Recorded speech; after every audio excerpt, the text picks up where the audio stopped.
वास्तुशास्त्र म्हणजे ह्याच्या पाठी एक शास्त्र आहे, पण बरेचदा असंही म्हटलं जातं की ह्यात अंधश्रद्धा आहे किंवा बऱ्याच ठिकाणी असं ही समज आहे. तर त्या समाजातील घटकांना तुम्ही काय उत्तर द्याल? आपल्याला ना प्राचीन परंपरा आहे हजारो वर्षापासून. आयुर्वेदा, त्याच्यानंतर योगा हे सगळे भारतानीच दिलेले आहे. तसं वास्तुशास्त्र हे प्युअरली भारताने दिलेलं आहे. वास्तू घेताना खरंच वास्तू बघणं इतकं महत्वाचं असतं का?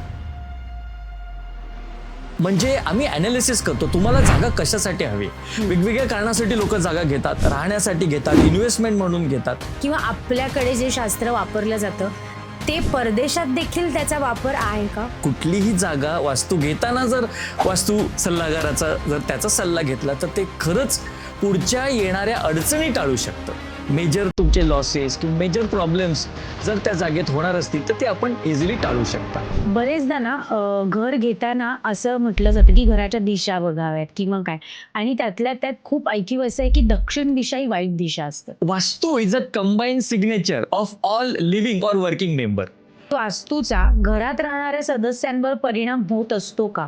कुठलंही जगातलं शास्त्र कुठल्याही देशातलं हे तुमच्या बेटरमेंटसाठी असतं, तुमच्या उद्धारासाठी असतं, भीतीसाठी नसतं.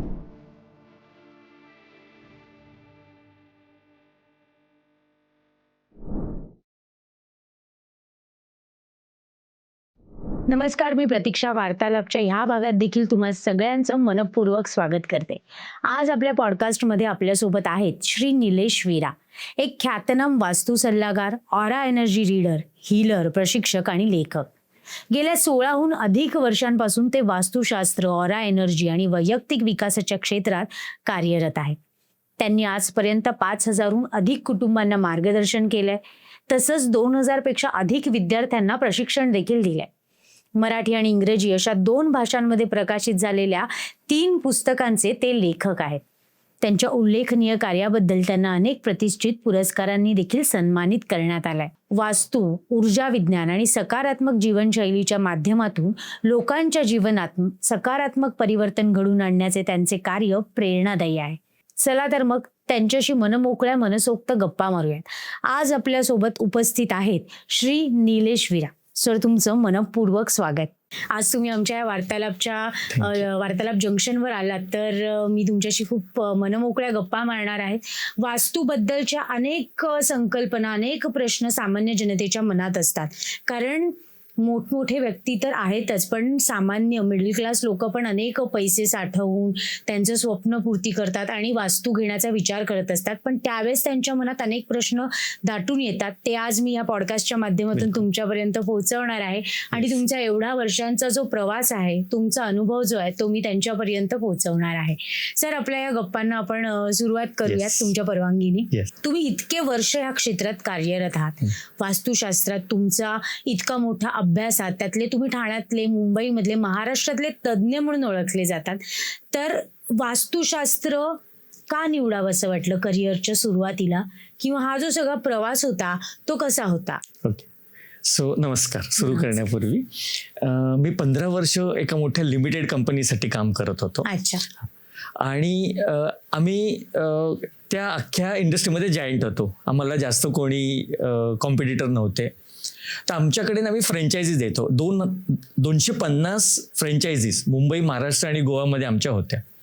आणि एका ठिकाणी एकच फ्रँचायझी आमचा नियम होता आणि तिथे 2-2, 3-3 लोक इंटरेस्टेड होते. अशा वेळी वास्तू हा मेजर सब्जेक्ट आला. त्यावेळी मॉल्स नव्हते, त्यावेळी एक शॉपिंग कॉम्प्लेक्स टाईप हे असायचे. कधी कधी खूप हेवी रेंट देऊन सुद्धा हेवी डिपॉझिट असायची, पण ते आउटलेट चालत नव्हतं. आणि कंपनीला खूप म्हणजे एवढं खर्च करून सुद्धा लाखो रुपये महिन्याचा खर्च व्हायचा आणि ते आउटलेट का चालत नाहीये. त्यावेळी नेमका वास्तू जो आहे हा सब्जेक्ट तिथे आला आणि कंपनीने मला फ्री हँड दिलं. कंपनीने मला कंपनीच्या बिहाफमध्ये मी सगळे कोर्सेस सुरू केले. हे सगळे 1990च्या नंतर झाले. आणि मग मी खूप पुस्तकं वाचली. मी कमीत कमी 15 ते 16 कोर्सेस केले त्यावेळी कंपनीसाठी. आणि तो जो काळ होता साधारण 2000 पर्यंतचा, आम्ही खूप प्रगती केली वास्तूमुळे किंवा त्याच्या इनपुट्समुळे.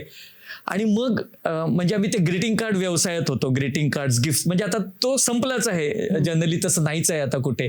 तर आमची कंपनी पण 2010 नंतर त्यांनी प्रोडक्शन बंद केलं, कारण ग्रीटिंग कार्ड हा विषय संपला. तर त्यामुळे मला ते सोडायला लागलं. पण तिथपर्यंत वास्तूनी जो कंपनीला बेनिफिट दिला होता तो कुठेतरी माझ्या मनात होता आणि मला त्यांनी इन्स्पायर केलं की प्रॅक्टिकली मला कळलं की वास्तू हे खूप महत्वाचं सब्जेक्ट आहे. आणि जेव्हा मी सोडलं तेव्हा लगेच नेक्स्ट डेच मी वास्तुशास्त्र म्हणून स्वतःच आपली कंपनी सुरू केली. त्याला पण आता आपल्याला 16 वर्ष झाली. 16 वर्षांचा हा इतका मोठा प्रवास आणि इतका यशस्वीरित्या तुम्ही हा प्रवास पार पाडलाय. खरंच पुढे पण तुम्हाला अशाच सुंदर सुंदर गोष्टी तुमच्यापर्यंत येत राहत आणि तुमचा प्रवास असा सोनेरी होत राहत. आम्ही सदिच्छा या पॉडकास्टच्या माध्यमातून तुम्हाला देईन. पण एक अजून प्रश्न असा विचारावासा वाटतो की वास्तू घेताना खरंच वास्तू बघणं इतकं महत्वाचं असतं का? त्याच्यात 2 प्रकार असतात. बरेचसे लोक अडचण आली की वास्तू कन्सल्टंटला बोलवतात. म्हणजे तुम्ही आजारी पडल्यावरती डॉक्टरकडे जा, किंवा व्यायामशाळा ही असते की आजारी न पडण्यासाठी आम्ही पण व्यायामशाळेत जातो. तर त्याच्यातही 2 प्रकार असतात की पुढे येणाऱ्या अडचणी जर तुम्हाला टाळायच्या असतील तर सगळ्यात उत्तम असतं की घेताना कुठलीही जागा वास्तू घेताना जर वास्तू सल्लागाराचा जर त्याचा सल्ला घेतला तर ते खरंच पुढच्या येणाऱ्या अडचणी टाळू शकतं. मेजर तुमचे लॉसेस किंवा मेजर प्रॉब्लेम्स जर त्या जागेत होणार असतील तर ते आपण इझिली टाळू शकता. म्हणजे आता दात दुखायला लागला किती वेळ असते डेंटिस्टकडे जायची. येस. पोट दुखायला लागलं की ती वेळ असते की त्या डॉक्टरकडे जायची. बरोबर आहे. तसं वास्तुशास्त्रज्ञ किंवा वास्तूचा जो डॉक्टर असतो त्याला बोलवण्याची योग्य वेळ कोणती असते? मी आताच सांगितलं की त्याला बोलवण्याची योग्य वेळ आहे घेण्या अगोदर, प्रॉपर्टी घेण्या अगोदर. मी तुम्हाला एक सिंपल लॉजिक सांगतो. आपला जेव्हा जन्म झाला तेव्हा भारताचा जो क्षेत्रफळ होता तो आजही तेवढाच आहे. तो कधी वाढला नाही. इनफॅक्ट असं असू शकतं की थोडंसं कमी झालंय. बरोबर आहे. तर तो क्षेत्रफळ नाही पण लोकसंख्या डबल झाली. आपल्या वेळी आपण जन्मलो तेव्हा लोक आणि आता तर एक घरात 3-3, 4-4 लोक राहतात. घरं वाढायला लागली, जागा वाढायला लागली. तर त्याच्यामुळे सगळ्यात पहिले जागा ही चांगली आणि वाईट नसते. कुठलीच जागा चांगली वाईट नसते, कधीच नसते. जेव्हा तुम्हाला वास्तू सल्लागार नाही म्हणतो की ही जागा तुम्ही घेऊ नका, तेव्हा थोड्या दिवसात ती जागा विकली जाते. ओके. तर योग्य व्यक्तीसाठी योग्य जागा. अच्छा. म्हणजे आम्ही अनालिसिस करतो तुम्हाला जागा कशासाठी हवी. वेगवेगळ्या कारणासाठी लोक जागा घेतात. राहण्यासाठी घेतात, इन्व्हेस्टमेंट म्हणून घेतात. कमर्शियल जागा सुद्धा वेगवेगळ्या कारणासाठी, फक्त स्टोरेज करण्यासाठी जागा घेतात, रिटेलसाठी जागा घेतात. तर आम्ही पहिलं अनालिसिस करतो, पहिली तुमची रिक्वायरमेंट काय आहे आणि त्याच्या हिशोबाने ती जागा तुमच्यासाठी योग्य आहे की नाही. परमनंटली जागा अयोग्य असं नसतं. तर ती तुमच्यासाठी योग्य आहे की नाही आणि तुमच्या रिक्वायरमेंटनुसार आम्ही तुम्हाला योग्य जागा जी आहे ती मार्गदर्शन करतो. सर, हाच प्रश्न विचारताना एक प्रश्न माझ्या मनात आत्ता आला. समजा उद्या मी ठरवलं एखादा फ्लॅट किंवा एखादा घर मला माझ्यासाठी खूप आवडलं, म्हणजे म्हणतो ना ड्रीम हाऊस, तसं जर झालं पण काही कारणास्तव ती जागा अयोग्य आहे घेण्यासाठी किंवा काय, पण तरीही मला ती जागा घ्यायची आहे, तर त्याच्यासाठी काही उपाय असतात का? असतात. उपाय प्रत्येक गोष्टीसाठी असतात. जेवढं मेडिकल सायन्स ऍडव्हान्स झालंय तेवढं वास्तू सुद्धा ऍडव्हान्स झालंय. पण जे नॅचरली चांगलं आहे ते आता आपण एक सिंपल सांगतो. एका बॉडीला एक बॉडी असते, म्हणजे एक ह्युमन बिंग, एक माणसाचं जे अस्तित्व असतं तसंच घराचं अस्तित्व असतं. एक वयानंतर तुम्हाला चष्मा लावायला लागतो, केस पण काळे करतो. जर कुठल्या मुलीची हाईट कमी असेल तर ती हिलची चप्पल घालते. जसं आपण हे बॉडीशी करतो तसं सगळं आपण वास्तूशी करू शकतो. जर कुठलेही दोष असतील, एक ठराविक 2 किंवा 3 दोष असेल तर आम्ही रेकमेंड करतो की हो आपण ते रेक्टिफाय करू आणि आपण ही जागा घेऊ. पण त्याच्यात खूप जास्त दोष असतील आणि तुमच्या रिक्वायरमेंटला ते मॅच होत नसतील तर आपण नाही सुद्धा सांगतो की आपण ह्याच्यापेक्षा जे ड्रीम आहे किंवा तुम्हाला जे आवडलं ते आपण दुसरीकडे सुद्धा तसं तयार करू शकतो. Okay okay. आणि सर, हे वास्तुशास्त्र म्हणजे ह्याच्या पाठी एक शास्त्र आहे, पण बरेचदा असंही म्हटलं जातं की ह्यात अंधश्रद्धा आहे किंवा बऱ्याच ठिकाणी असं ही समज आहे. तर त्या समाजातील घटकांना तुम्ही काय उत्तर द्याल? याच्या विरुद्ध जे आहे ते आहे अनुभव. अंधश्रद्धा नेहमी अनुभव नसली की तुम्हाला वाटतं, आणि अंधश्रद्धा म्हणजे ब्लाइंड फेथ. इंग्लिशमध्ये जर त्याला बघितलं तर अंध म्हणजे डोळे बंद करून जे तुम्ही करताना त्याला अंधश्रद्धा म्हणतात. जर तुम्हाला समजून सांगितलं डॉक्टर पण दोन प्रकारचे असतात. तुम्ही गेले की काही अनालिसिस न करता म्हणजे तुम्हाला काही डिस्कस नाही करणार आणि पटकन गोळी देतील. आणि दुसरे डॉक्टर असतात ना, हे तुम्हाला सांगतात, त्याचे कारण सांगतात, वेळ घेतात. तर इथे जर आपण तुम्हाला समजून सांगितलं जागेबद्दल, तुमच्या जशा आपल्या तक्रारी असतात शरीराच्या, तशा जागेच्या सुद्धा तक्रारी असतात, आपल्या रिक्वायरमेंट असतात, तशा जागेच्या सुद्धा रिक्वायरमेंट असतात. पण आपल्याकडे काय झालंय, जागा वाईट, ही जागा चांगली नाही, इथे गेल्यानंतर असं झालं. जर तुम्ही या जागेत गेलात, म्हणजे खरंच वास्तुशास्त्रज्ञ असतात ना, ते असे स्टेटमेंट करतात ना, ते कधी कधी खूप वाईट वाटतं. की कुठलंही शास्त्र, वास्तुशास्त्र असं नाही, कुठलंही जगातलं शास्त्र, कुठल्याही देशातलं, हे तुमच्या बेटरमेंटसाठी असतं, तुमच्या उद्धारासाठी असतं, भीतीसाठी नसतं. जेव्हा तुम्ही भीतीपोटी जर काही करत असाल तर ती अंधश्रद्धाच होते. आणि एक सांगतो की जगात सगळ्यात मोठा जर बिझनेस असेल ना, तर तो आहे भीती. करेक्ट. आणि हे जे आहे म्हणजे वास्तुशास्त्राचा जो अभ्यास आहे किंवा आपल्याकडे जे शास्त्र वापरलं जातं, ते परदेशात देखील त्याचा वापर आहे का? आहे, नक्कीच आहे. हे प्रश्न विचारणं मागचं कारण मी तुम्हाला सांगते. कारण आपल्याकडे असं असतं की जे परदेशात विकलं जातं ना, ते दुपटीने आपल्या भारतात त्याची विक्री होते. तर ही गोष्ट आपल्या सोसायटीपर्यंत पोहोचली पाहिजे की आपल्याकडच्या गोष्टी आहेत त्या वापरूनच परदेशात सुद्धा गोष्टी घडतात. आहे. आपल्याला ना प्राचीन परंपरा आहे, हजारो वर्षापासून. आयुर्वेदा, त्याच्यानंतर योगा, हे सगळे भारतांनीच दिलेले आहे. तसं वास्तुशास्त्र हे प्युअरली भारताने दिलेलं आहे.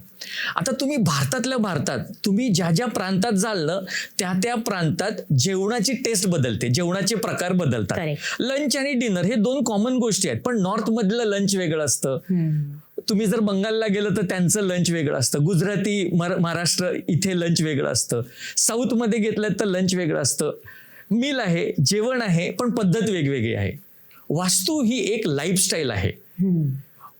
प्रत्येक कंट्रीमध्ये ज्या ज्या कंट्रीज आहेत, ज्या फेमस कंट्रीज किंवा ज्या उद्धार करणाऱ्या कंट्रीज आहेत, अशा प्रत्येक कंट्रीजमध्ये वेगवेगळी लाईफस्टाईल जी आहे ती अडॉप्ट केली जाते. तुम्ही फेंगशुई, आता त्याचा बऱ्याच वेळी उच्चार सुद्धा फेंगशुई म्हणून करतात. तर त्याला फेंगशुई न म्हणता फेंगशुई म्हणतो आपण. हा, जर फेंगशुई जर आहे तर ती चायनीज लाईफस्टाईल आहे. चायनीज लोक फेंगशुई वापरून आपलं घर सजवतात. इकिगाई जो आहे तो एक जापनीज प्रकार आहे. जपानची घरं इकिगाई पद्धतीने वापरतात. जिथे बुद्धिस्ट कल्चर जिथे खूप जास्त आहे, तिथे झेन लिव्हिंग नावाचा प्रकार आहे. अशा बऱ्याचशा कंट्रीजमध्ये, आता जर आपण आफ्रिकेमध्ये गेलो तर आफ्रिकेमध्ये बराचसा पार्ट जो आहे तो जंगलाचा आहे. आणि जंगलामध्ये इमारती बांधणं शक्य नसतं, मग तिथे छोटी छोटी घरं बांधतात. तिथे पटकन तिकडचं ॲटमॉस्फिअर बदलतं, तिकडचं क्लायमेट बदलतं. तर त्या क्लायमेटसाठी लाकूड जास्त वापरलं जातं आणि माती वापरली जाते. तर तिकडे ठराविक त्यांच्या क्लायमेटनुसार, त्यांच्या त्या पद्धतीनुसार तिकडची घरं बांधली जातात. तर जगाच्या प्रत्येक फिलॉसॉफीमध्ये, प्रत्येक लिव्हिंग लाईफस्टाईलमध्ये वास्तुशास्त्रासारखे त्यांची नावं वेगळी आहेत. आणि बऱ्याचशा कंट्रीमध्ये, म्हणजे मी तुम्हाला सांगेन 200 कंट्रीजमध्ये वेगवेगळ्या पद्धतीने लिव्हिंग लाईफस्टाईल्स त्यांच्या पद्धतीने आहेत, ज्याची नावं वेगळी आहेत. तर वास्तुशास्त्र हे फक्त भारतापुरती नसून ते जगभरात आहेत. त्याची पद्धत वेगळी आणि त्याची नावं वेगळी आहेत. सर, एक खूप लहानपणीपासूनचा प्रश्न आहे, तो आज मी तुम्हाला नक्की विचारणार या पॉडकास्टमध्ये. मनी प्लांट. मी असं ऐकलंय की मनी प्लांट घरात आणलं की आपल्या पैशांमध्ये बरकत वगैरे होते, असं खरंच काही आहे का? बरं, मी प्रश्न विचारतो तुम्हाला की तुमच्या घरी मनी प्लांट आल्यानंतर तुमच्याकडे असे किती पैसे वगैरे आले? असं काही झालं नाही. ठीक आहे, सांगतो. असं बऱ्याच गोष्टी ऐकल्यात, अशा बऱ्याच गोष्टी. घोडे, धावते घोडे, त्याच्यानंतर टॉर्टोईज ठेवल्यावरती, लकी ते बांबूचं झाड ठेवल्यावरती वगैरे. आता ना तुम्हाला मनी प्लांट जर सांगितलं ना, तर ते मनी नसून मोनी आहे. हा एक फ्रेंच वर्ड आहे. फ्रेंच त्या झाडाची आपल्याकडे पिंपळ, बकुळ, सदाफुली असे जशी झाडांची नावं असतात, तसं मोनी जे आहे ना, हे तिकडचं झाड आहे. आणि ती वेल आहे ना, ती कुठल्याही कंडिशन मध्ये वाढते. म्हणजे त्याला खूप प्रकाश असो नसो, घराच्या आत तुम्ही जर बघितलं तर मनी प्लांट जे आहे ना, ते घराच्या आत बाहेर कुठेही वाढतं. कुंडीत ठेवा, कुंडीच्या बाहेर बॉटलमध्ये ठेवा. तर एक ना इन्स्पिरेशन मिळतं की परिस्थितीवरती अवलंबून राहू नका. तर ह्या ज्या गोष्टी आहेत ना, ह्या इन्स्पिरेशनल गोष्टी आहेत. तुमचा जो अगोदरचा प्रश्न होता की अंधश्रद्धा, तर ह्या ज्या गोष्टी जर समजल्या नाहीत ना तर त्या बिकम्स अंधश्रद्धा होतात. Correct correct correct correct. नाही ऍक्च्युली ना आज तुमच्याशी बोलताना खरंच असं जाणवतंय की बऱ्याच गोष्टी आहेत ज्या समजून घेण्यासारख्या, ज्याचा अभ्यास होणं गरजेचं आहे आणि सामान्य व्यक्तीपर्यंत ना ह्या गोष्टी पोहोचणं प्रचंड गरजेचं आहे. कारण खूप चुकीच्या गोष्टी लोकांमध्ये माहिती आहेत आणि त्यानुसार ते वागत राहतात आणि त्यातनं एक तर काहीतरी चुकीच्या गोष्टी घडतात किंवा काही घडतच नाही. बरोबर. तर अशा सगळ्या गोष्टी आहेत. तर हा अथांग महासागर आहे ऍक्च्युली ज्ञानाचा, शास्त्राचा, जो अनेक पॉडकास्टच्या माध्यमातून आपण पुढे उलगडणारच आहोत आपल्या प्रेक्षकांसमोर. पण पुढे जाऊयात. बरेचदा ना घर घेताना असं म्हटलं जातं की घराच्या दिशा बघाव्यात किंवा काय, आणि त्यातल्या त्यात खूप ऐकीव असं आहे की दक्षिण दिशा ही वाईट दिशा असते. तर खरंच असं काही आहे का? आता खूप गंमत सांगतो तुम्हाला. जनरली ना माणसाला रिस्क घ्यायची नसते, त्याला आराम हवं असतं. म्हणजे वास्तू पण का करतात की मला काही प्रॉब्लेम यायला नको. तर मुळात आहे ना खूप हे स्टेटमेंट जे आहे ना, हे मी खूप एक खात्रीशीर तुम्हाला एक स्टेटमेंट करतोय की दोनच डायरेक्शन आहेत, ईस्ट आणि वेस्ट. तुम्ही जर भूगोल शिकला असाल ना, तो नॉर्थ आणि साऊथ हे पोल आहेत जे फिक्स आहेत. वरचा जो पोल आहे त्याला नॉर्थ पोल म्हणतो आणि खालचा जो पोल आहे त्याला साऊथ पोल म्हणतो. पृथ्वी ज्या भोवती फिरते ते पोल आहेत. आणि पूर्वार्ध आणि उत्तरार्ध म्हणजे दिवस आणि रात्र. जेव्हा पृथ्वी सूर्यासमोर येते तेव्हा दिवस होतो आणि सूर्याच्या मागे जाते तेव्हा रात्र होते. तर ईस्ट आणि वेस्ट ह्या दोनच डायरेक्शन आहेत. नॉर्थ आणि साऊथ हे पोल आहेत. हा, आता साऊथ जो आहे ना हा गरम पोल आहे. ठीक आहे. तर तुम्हाला ना जर रिस्क कॅपॅसिटी आहे तुमच्यामध्ये, जर तुम्हाला वेगवेगळ्या रिस्क घ्यायला आवडत असेल, तर अशा व्यक्तींसाठी आपण साऊथ दरवाजा किंवा साऊथ एंट्री असलेली घरं जी आहेत ती रेकमेंड करतो. 16 वर्षात अनगिनत लोकांना, खूप लोकांना आपण साऊथची घरं म्हणून नेहमी रिक्वायरमेंट बेस आपण जे आहे ते सोल्युशन देतो. तुमचं फिक्स सॅलरी आहे, गव्हर्नमेंट जॉब आहे, तुम्ही 10ला जाता 6ला घरी येता, तर खरंच तुम्ही नॉर्थचं घर घेतलं पाहिजे, कारण तुमचं दिनचर्या फिक्स आहे. पण जर तुम्हाला रिस्क घ्यायला आवडत असेल, तुम्हाला रिस्क घेणं हे तुमच्या रक्तात आहे, तुम्हाला मजा येते, तर अशा लोकांसाठी आपण दक्षिणमुखी साऊथ ईस्ट घरं घेतली. तुम्हाला एक केस स्टडी सांगतो. मागल्या 5 वर्षापासून एक उदयपूरला फॅक्टरी आहे, त्या फॅक्टरीचं आपण वास्तू बघतोय 5 वर्षापासून. पूर्ण फॅक्टरी साऊथमध्ये, 3 मोठे गेट आहेत आणि रोडच, अख्ख्या फॅक्टरीचा जो मेन रोड आहे ना तो साऊथला आहे. ती फॅक्टरी टॉप 10 मध्ये येते भारताच्या. हा, आणि 40 वर्षापासून 2500 कर्मचारी जे आहेत ते तिथे काम करतात. आणि ती फॅक्टरी खूप चांगलं लिमिटेड कंपनी आहे, लिस्टेड कंपनी आहे. आणि प्राऊड, म्हणजे मला खूप अभिमान वाटतो की मी अशा मोठ्या फॅक्टरीचं रेग्युलर वास्तू करतो. आता अजून एक अनुभव मी सांगतो की तिथे जे प्रॉब्लेम येतात ना हे दिशेमुळे येत नाहीत. आता मागच्या वर्षी राजस्थानमध्ये इलेक्शन होते, तिथे एक छोटासा प्रॉब्लेम आला होता. युनियन आणि मॅनेजमेंट ह्यांचे नेहमी वाद होतात. आता युनियननी ठरवलं की इलेक्शनच्या दिवशी आपण फॅक्टरी बंद ठेवायची. आता फॅक्टरीमध्ये 80% कर्मचारी जे आहेत, लेबर जे आहेत, हे परप्रांतीय आहेत, ते मत देणार नाहीत. मग फॅक्टरी बंद ठेवून काही उपयोग नाही. पण ती युनियन आहे आणि मला त्यावेळी त्यांनी बोलवलं. एक गोष्ट मला काय कळाली की युनियनचं जे ऑफिस होतं ते साऊथ वेस्टला होतं. साऊथ वेस्ट ही मालकाची जागा असते. युनियन तिथे मालक बनलं होतं. ठीक आहे. आता आपल्याकडे एक नॉर्थ वेस्टला रूम होती, तिथे जे त्यांचे जे कर्मचारी होते त्यांच्या रेस्ट रूम होती. जास्त काही ते यूजमध्ये येत नव्हती. आपण ती थोडीशी सजवली, ती रूम चांगली केली आणि ह्यांना ना टेम्पररी शिफ्ट केलं. आम्ही सांगितलं की तुमचं पेस्ट कंट्रोल करायचं, तुमचं रूमचं इथे आपण त्यांना काही फॅसिलिटीज दिल्या. 15 दिवसासाठी त्यांना शिफ्ट केलं. आता ती पेस्ट कंट्रोलची जागा आहे ना त्याला आपण थोडंसं वाढवलं आणि त्यांना इथे मजा यायला लागली.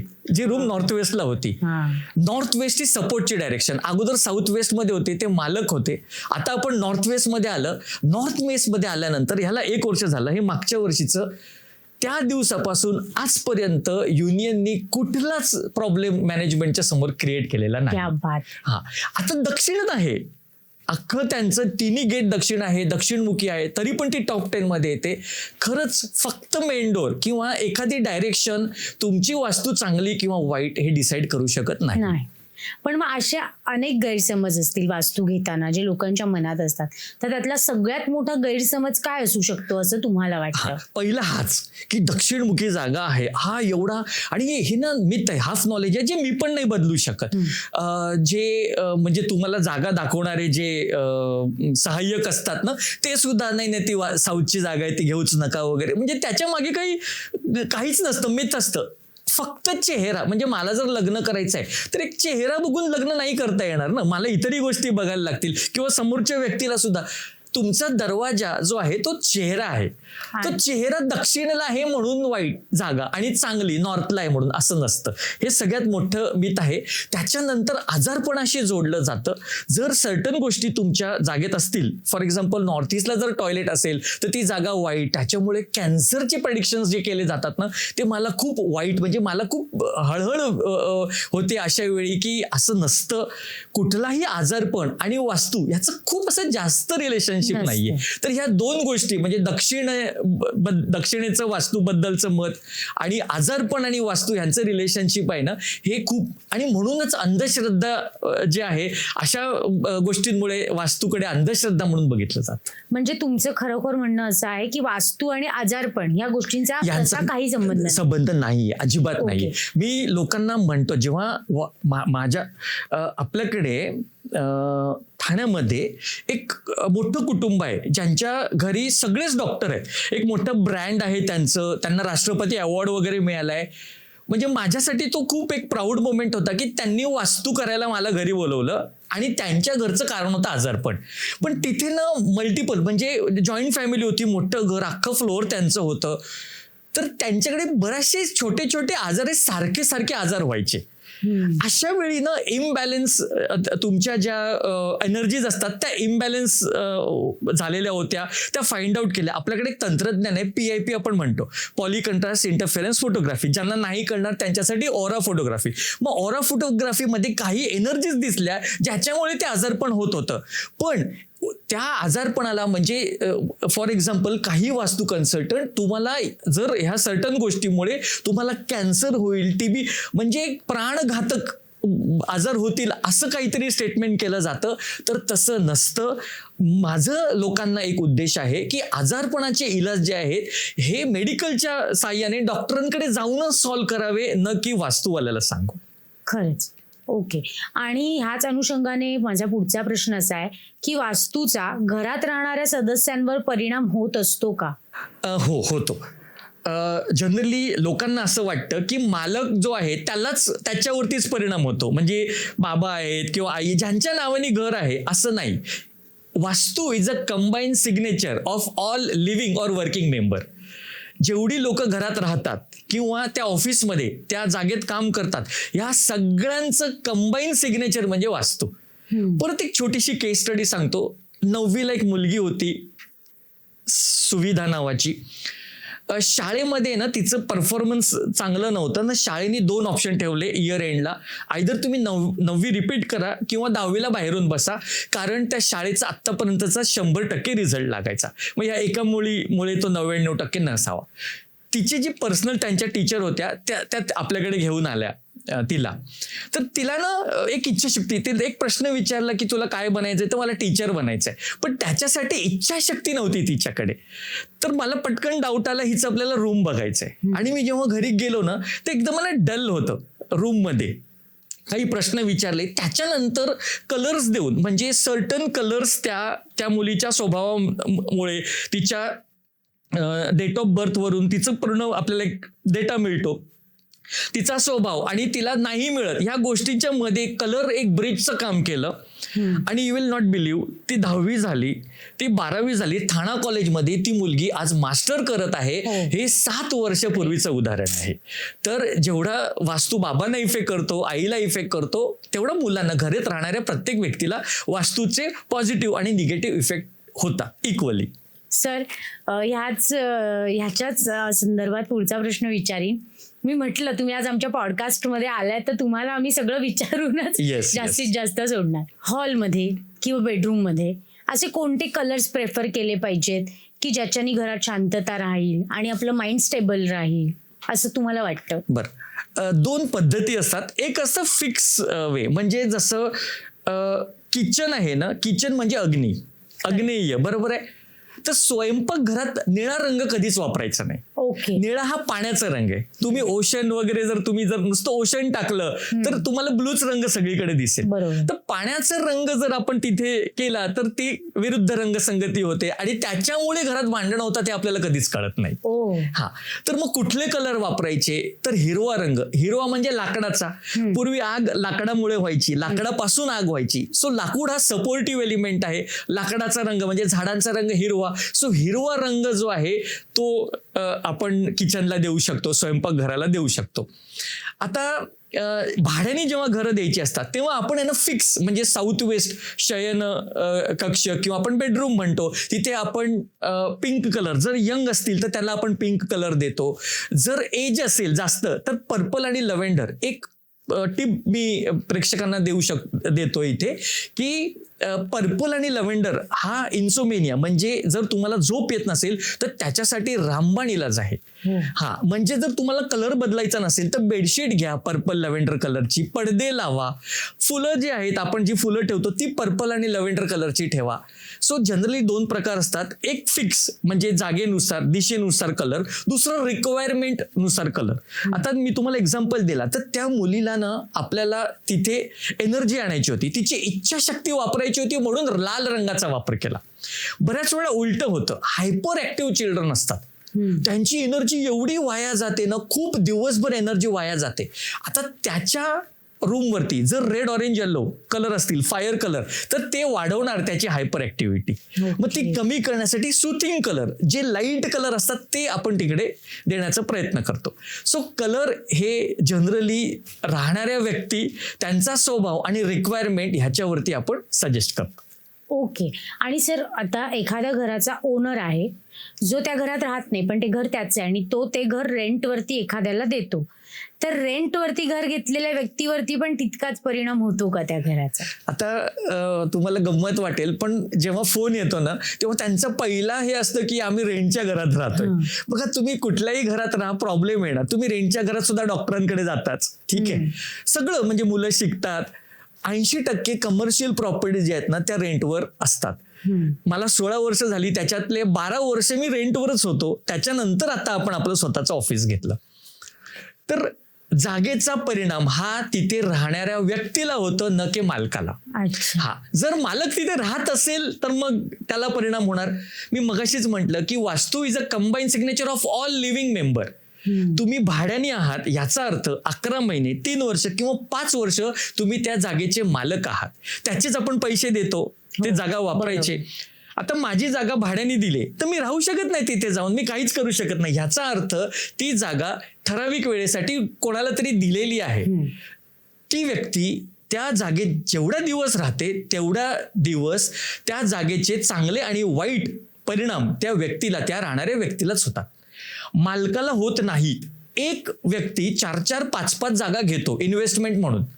त्या जागा मोकळ्या असतात बऱ्याच वेळा, काहीही कुठेही त्या म्हणजे जिथपर्यंत विकत नाहीत तिथपर्यंत त्या वेकंट असतात, मोकळ्या असतात. त्याचा काहीही परिणाम त्या मालकाला होत नाही. अच्छा. आणि सर, आता मी तुमच्याशी गप्पा मारते, तुमचा एवढा अनुभव अगाध आहे, 16 वर्षांची तुमची तब्बल कारकीर्द आहे या क्षेत्रातली. पण ह्या 16 वर्षांमध्ये असा एखादा प्रसंग आला का जो तुम्हाला भावुक करून गेला अगदीच? हा, मला आवडेल सांगायला.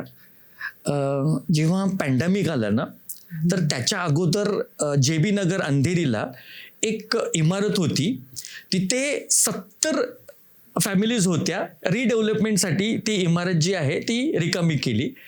आणि पॅन्डेमिकमध्ये अशा काही सिच्युएशन्स झाल्या की जिथे ते डेव्हलपर जे होते त्यांना प्रॉब्लेम आले. त्याच्यातले काही पार्टनर्स, म्हणजे एखाद्या पार्टनरचं डेथ झालं, दिवाळखोर झालं वगैरे असं. आणि त्या 70 फॅमिलीजला 2 वर्ष त्यांनी चेक वगैरे दिला दुसरीकडे राहण्याचं, त्याच्यानंतर तो बंद झाला.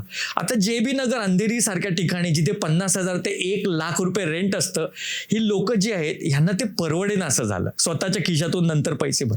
तर ते कुठे नालासोपाऱ्याला, कोण बदलापूरला वगैरे असं राहायला गेले आणि तो पूर्ण प्रोजेक्ट जो आहे तो ठप्प झाला. आता स्पार्क डेव्हलपर्स म्हणून आहेत ज्यांचं आपण खूप वर्षापासून काम करतो. तर महानगरपालिकेने स्पार्क डेव्हलपमेंटला जो आहे तो प्रोजेक्ट डिस्कस केला.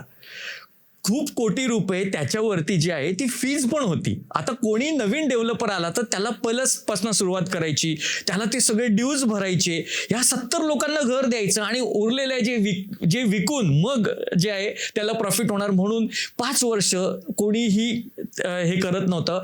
पण ह्या 70 लोकांची हाल जे आहेत, त्यांना जे होणाऱ्या वेदना आहेत ह्या कोणाला समजत नव्हत्या. आता स्पार्क डेव्हलपरने त्यांचे खूप चांगले चांगले प्रोजेक्ट चालू आहेत. हा प्रोजेक्ट तसं बघायला गेलं तर खूप प्रॉफिट मेकिंग नव्हता.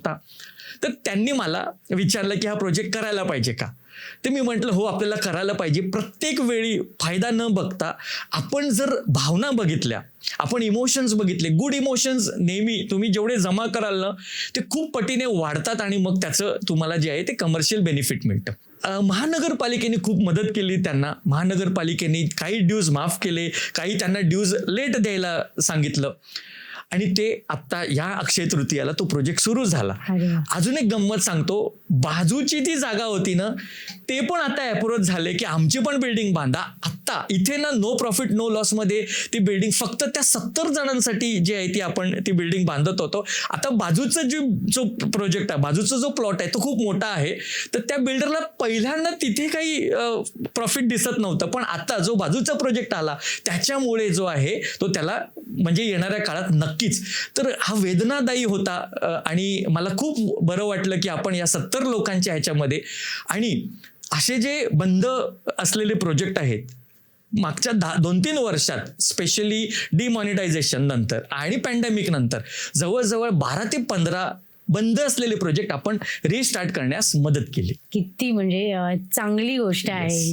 कारण पॅन्डेमिकमध्ये तर सगळ्यांचीच हालत खरंच खूप खराब झाली होती. आता पुढे जाऊन तुम्हाला असं विचारावंसं वाटतं की बरेचदा ना डॉक्टर्स निवडण्यात फार गल्लत होते. फारच म्हणजे म्हणजे मी माझा स्वतःचा अनुभव सांगेन. त्या डॉक्टरांचं नाव घेणार नाही मी इथे की काही नाही, पण माझ्या वडिलांच्या वेळेस मी एक डॉक्टरांकडे त्यांना नेलं होतं आणि प्रचंड त्यांनी लुटलं, प्रचंड त्यांनी फसवलं. तर डॉक्टर निवडताना आपण खूप चोखंदळपणा दाखवतो, आपण बरेचदा बऱ्याच लोकांना विचारतो. तसंच चोखंदळपणा, तसंच सतर्क वास्तू सल्लागार निवडताना लोकांनी राहिलं पाहिजे का? घ्यायला पाहिजे. मी तुम्हाला ना एक अनालिसिस सांगतो. आपल्याकडे ठाण्यात एक संस्था आहे जे वास्तू महाराष्ट्रभर वास्तू शिकवतात है ना. आणि त्यांचे खूप स्टुडंट आहेत. आम्ही असोसिएट आहोत. तर त्यांनी एक अनालिसिस केलं होतं. जर त्यांनी वर्षात 100 लोकांना वास्तू शिकवलं तर त्याच्यातले 80 लोक आहेत ना हे फक्त 2 वर्षासाठी त्याला कॅरी करतात. 80% लोक जे आहेत ना हे 3ऱ्या वर्षात येत नाहीत. मग उरली 20 लोक.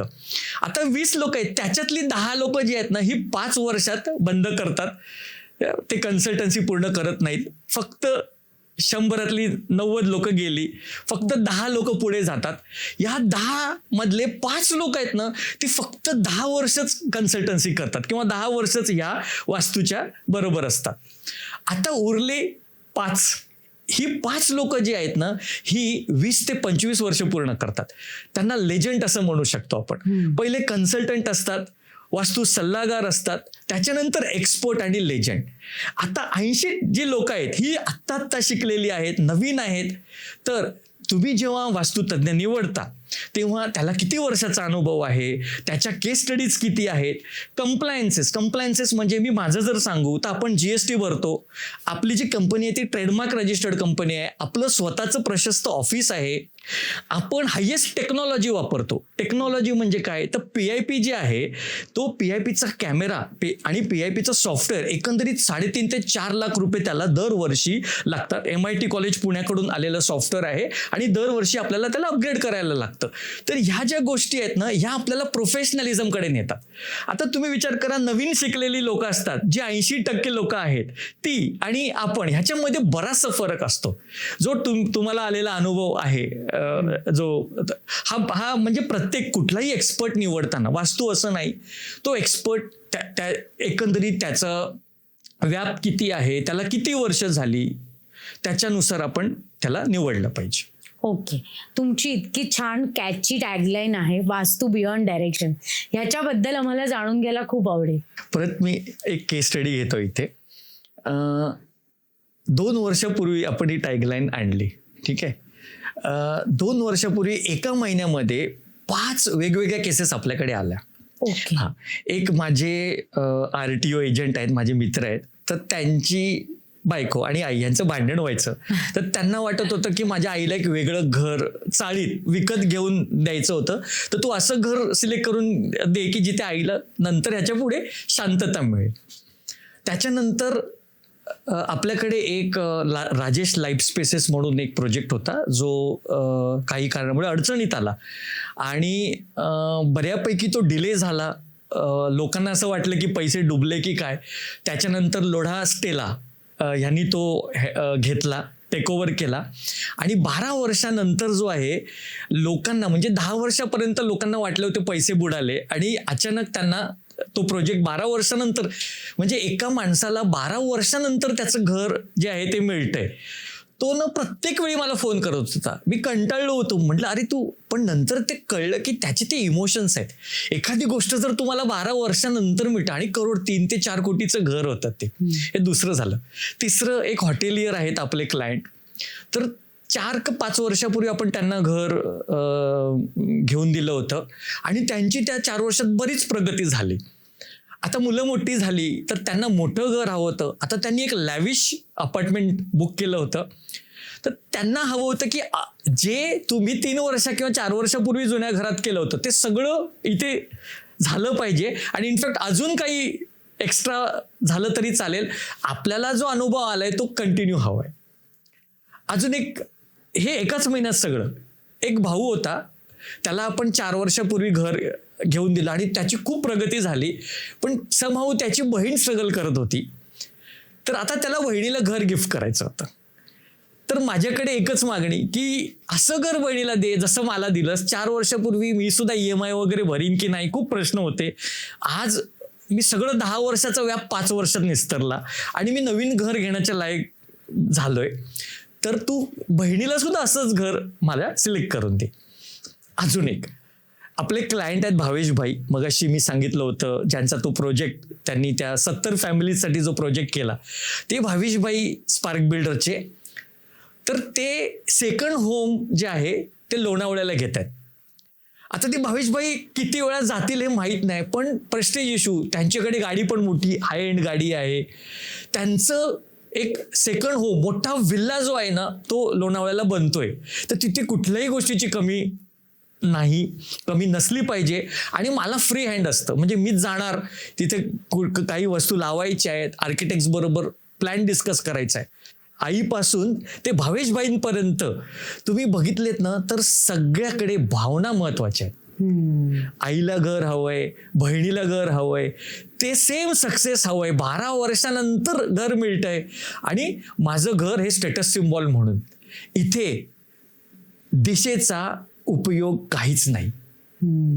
म्हणून ह्या इन्सिडेंट नंतर, हे एकाच महिन्यात 2 वर्षापूर्वी जेव्हा 5 किंवा 6 प्रोजेक्टवरती काम केलं, तेव्हा मला कळलं की घर जे आहे ते दिशेच्या पलीकडे, वास्तू जे आहे, इमोशन्स, भावना आहेत, ह्या दिशेच्या पलीकडे आहे. आणि त्याच्यानंतर आपण जो आहे हा रिसर्चमध्ये आपण जास्त गेलो त्या इन्सिडेंट नंतर किंवा त्या गोष्टीनंतर. आणि मग पूर्णपणे आपण वास्तूला वेगळ्या पॅरामीटरवरती, आतापर्यंत मी मगाशी सांगितलं की 80% लोक फक्त 2च वर्ष प्रॅक्टिस करतात. आता 2 वर्षात तुम्हाला काय कळेल? तर आपण फक्त स्ट्रक्चरवरून इतर गोष्टींकडे पण वळलो, बरोबर, इतर पॅरामीटर्सकडे पण आपण वळलो. हेच तुम्ही जे सांगताय तेच माझा पुढचा प्रश्न आहे.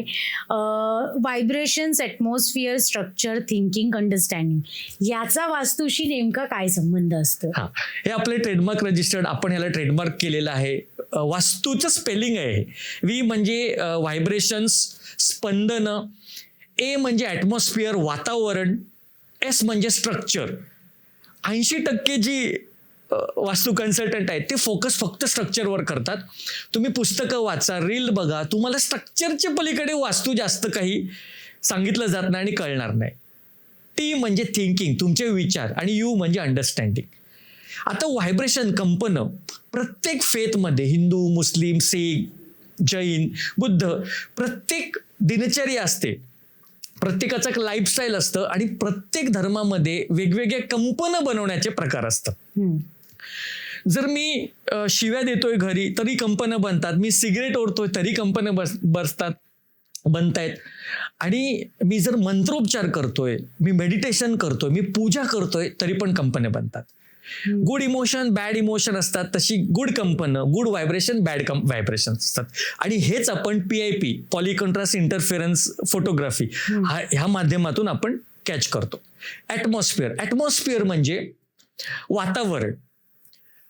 एखाद्याच्या घरी गेलो आपण तर 5-10 मिनिटात निघावं असं वाटतं, आणि कधी कधी तिकीट कॅन्सल करून आपण दुसऱ्या दिवशी जातो, आपण राहतो. हे जे वातावरण आहे ना, हे सुद्धा तुमच्या वास्तूवरती इफेक्ट करतं. तुमच्या घरचं वातावरण जे आर्किटेक्ट किंवा इंटेरियर डिझायनर जे बनवतात तेच वातावरण असतं. तुम्हाला कसं वाटतं, how do you feel Wien you go somewhere. त्याच्यानंतर स्ट्रक्चर असतो. सगळा व्याप आत्तापर्यंत सगळं जे अवेलेबल आहे हे फक्त स्ट्रक्चर सेंट्रिक असतं. त्याच्यानंतर थिंकिंग, तुम्ही काय विचार करतायत, वास्तूबद्दलचे विचार, घरच्या लोकांबद्दलचे विचार. वास्तूमध्ये विचारांचे स्पॉट्स आढळतात.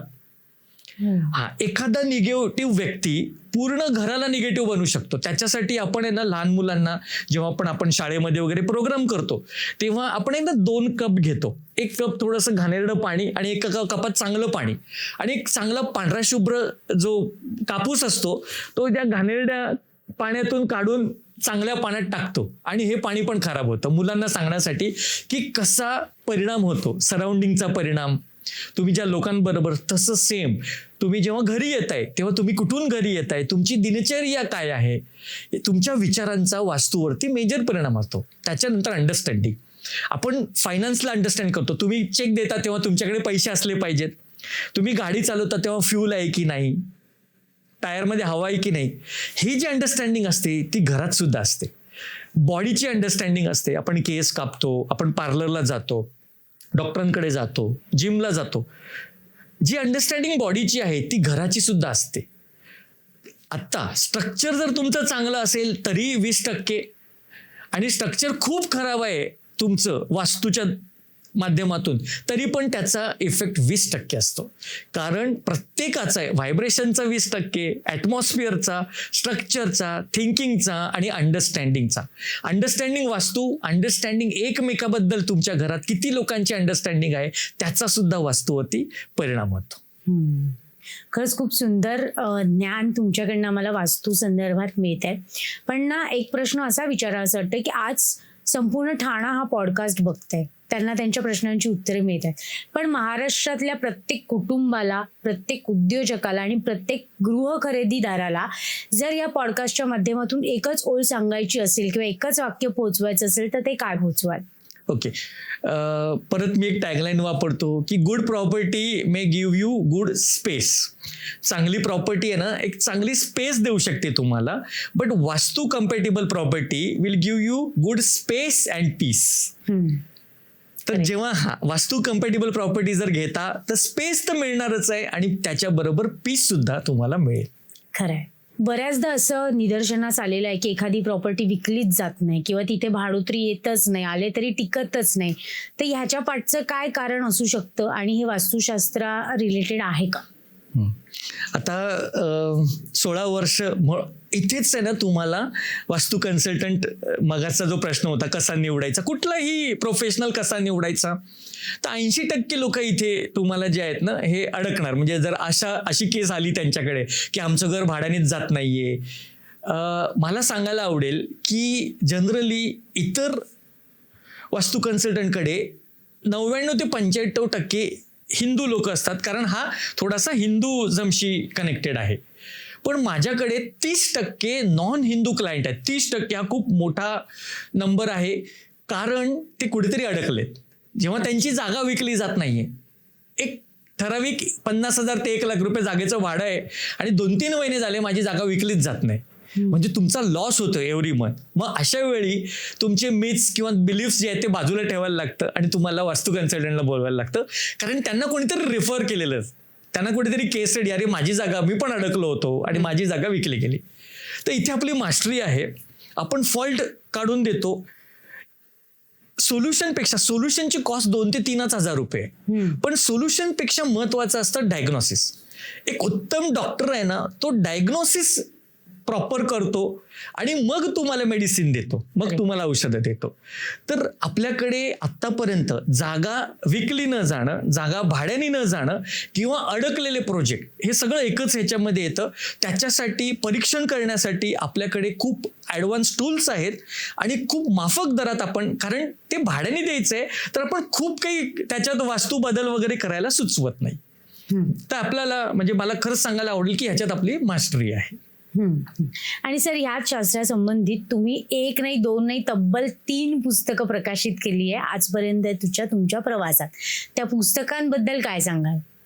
बरं, त्या पुस्तकांबद्दल सांगायच्या आधी मी थोडं माझ्याबद्दल सांगतोय की मागच्या 6 ते 7 वर्षात मी एकही मूवी बघितलेली नाहीये, थिएटर नाही, OTT अजूनपर्यंत एकही OTT एपिसोड मी बघितलेला नाहीये.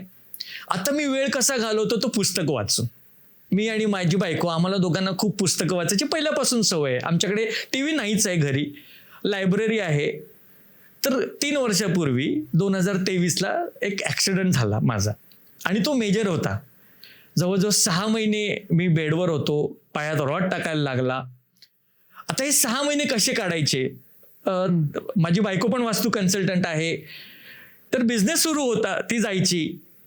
पण माझ्याकडे नंतरचा 1-2 महिन्यानंतर मी जेव्हा नॉर्मल होत होतो तेव्हा माझ्याकडे बराच वेळ होता आणि दॅट इज द टाइम मला थोडं पुस्तक लिहायला सुचलं. माझ्याकडे डेटा होता, 13 वर्षाचा अनुभव होता त्यावेळी, हजारो केस स्टडीज होते, हजारो क्लायंट होते आपल्याकडे.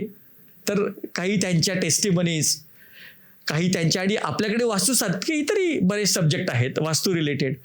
तर असं करून पहिलं एवढं कंटेंट की एक पुस्तक संपलं, नंतर दुसरं, आणि ते प्रकाशक आहेत ते स्वतः म्हणाले की साहेब आपण 3 पुस्तकं करू. आणि मला सांगायला आवडेल की आपल्याकडे काशीनाथ घाणेकर हॉलमध्ये त्या पुस्तकाचं प्रकाशन महानुभाव होते आणि मोठी मोठी लोक होती आणि त्यांच्या माध्यमातून आपण त्या पुस्तकाचं प्रॉपर प्रकाशन केलं. सर, मी अतिशयोक्ती खरंच करणार नाही, पण मी आज या पॉडकास्टच्या माध्यमातून सांगेन की निलेश वीरा सर हे खरंच खूप उत्तम सल्लागार आहेत, कारण ते उत्तम माणूस आहेत. आणि ते उत्तम माणूस का आहेत हे मी तुम्हाला आत्ता, त्यांनी मला जे सांगितलं त्यांचा अनुभव, त्यातून मी तुम्हाला नक्की सांगू इच्छिते की तुमचा अपघात झाला आणि त्या अपघातामध्ये खचून न जाता त्या वेळेचा तुम्ही कसा सदुपयोग करायचा हे तुम्ही त्याच्यातनं दाखवून दिलं. म्हणजे सकारात्मकता किती असावी, पॉझिटिव्हिटी कितपत असावी हे तुमच्याकडनं आम्हाला खरंच बघायला मिळतं, आमच्या प्रेक्षकांपर्यंत पोहोचतंय. सर, खरंच खूप छान वाटतंय. आजपर्यंत आपल्या जंक्शनवर अनेक अवलिया आले आणि पॉलिटिकल लोक आली, त्याच्यानंतर आर्टिस्ट आले, त्यांच्याबरोबर आपण ना रॅपिड फायर खेळायचो. पण आज आपण या सरांबरोबर सुद्धा रॅपिड फायर खेळणार आहोत वास्तुशास्त्र रिलेटेड.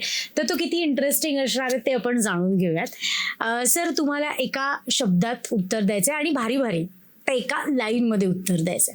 सुरू करूयात रॅपिड फायरला. वास्तुशास्त्र हे विज्ञान आहे का? येस, हे 100% विज्ञान आहे. ओके. फक्त मुख्य दरवाजावरून वास्तू ठरते का? अजिबात नाही. ओके. तोडफोड न करता वास्तुदोष दूर करता येतो का? येतो. मेडिकल सायन्स जेवढं ॲडव्हान्स झाले तेवढंच वास्तू ॲडव्हान्स झाले. Okay okay. रंगांचा वास्तूवर परिणाम होतो का? खूप होतो. वास्तूमुळे व्यवसायाच्या वाढीला मदत होऊ शकते का? डायरेक्टली नाही होत, बट असं वातावरण बनतं वास्तूमुळे ज्याच्यामुळे तुमच्या व्यवसायात प्रगती होते. ओके.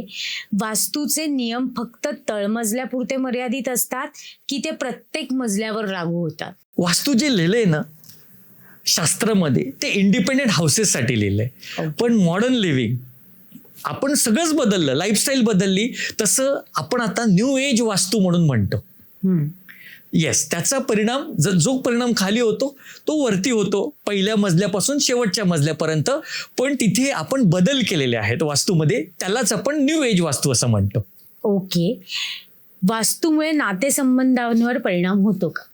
होतो. दोन्ही प्रकारे, चुकीचा असेल तर वाईट परिणाम, चांगला असेल तर गुड परिणाम होतो. ओके.